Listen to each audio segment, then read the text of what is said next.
All right, let's just jump straight into this one because we are breaking down one of the wildest cup ties you'll probably ever see. I mean, it's a story of nonstop pressure, incredible goalkeeping, and a twist of fate. Honestly, it's so cruel, it feels like it was written for a movie. So get this, the player who scored what should have been Arsenal's winning goal and the player who ended up sending them through in the penalty shootout, well, they were the exact same person. But trust me, this is not your typical hero story. And here's the twist, the absolute core of this whole crazy story. The player who did all of that for Arsenal, well, he actually played for Crystal Palace. So you're probably asking, how on earth does that even happen? All right, let's get into it. Okay, so before we get to the real madness, we've got to set the scene. You need to understand the stakes of this big London derby. So what we're looking at here is the EFL Cup quarterfinal, Arsenal versus Crystal Palace at the Emirates. Now, here's a really key detail.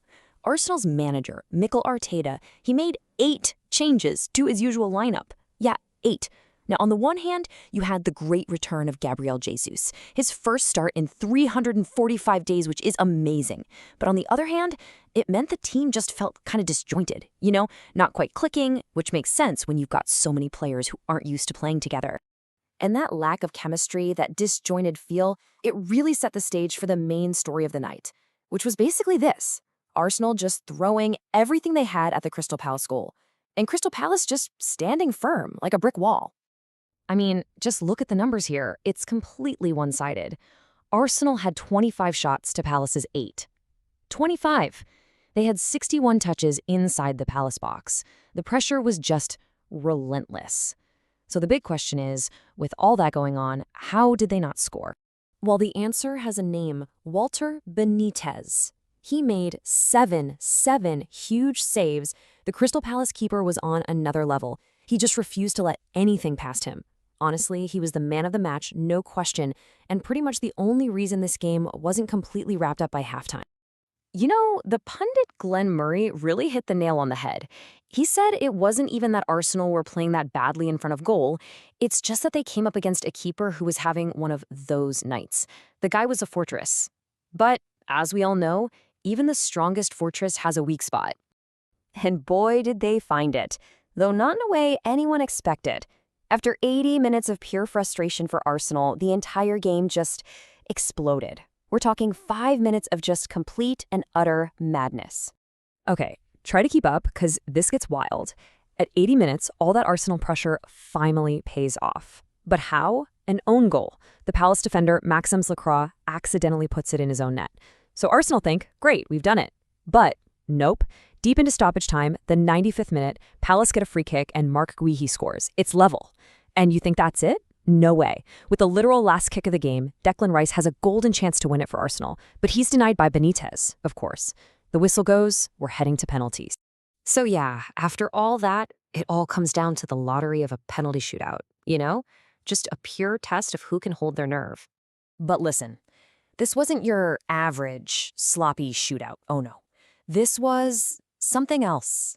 The first 15 penalties in a row, all scored flawlessly. Both teams were just bearing them. Can you imagine the tension? It was just building and building, absolutely incredible. I mean, with every single perfect penalty, the pressure just cranked up another notch. You just knew one little slip, one moment of brilliance from a keeper, that's all it was going to take. So the question was, who was going to blink first? And then it happened. The absolutely incredible and just brutal end to the shootout. Arsenal's keeper, Kepa, he finally guesses right, dives, and makes the save on the 16th penalty. And the player who missed it? You can't make this up. It was Maxence Lacroix, the very same guy who scored the own goal earlier.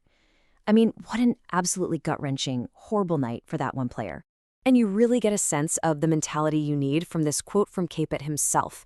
He talks about how you just have to stay cold, think about the next one, and wait for your moment. Because as soon as you save one, that could be it. And tonight, that's exactly what he did. He found his moment. All right, so once the dust finally settled on all that drama, what was the takeaway for both clubs? Let's break down the final verdict. For Arsenal, their manager Mikel Arteta was, obviously happy to get through, but you could almost hear the frustration in his voice. He's basically saying, yeah, we're happy to be in the semifinal, but we should have put this game to bed way earlier. He knew they made it so much harder on themselves than they needed to. And then on the flip side, you've got Palace's manager, Oliver Glasner. And he was, understandably, really proud of his team's fight. He gave Arsenal credit, said they took their penalties incredibly well, and pretty much chalked it up to the luck of the draw in a shootout. He even called Arsenal the lucky ones.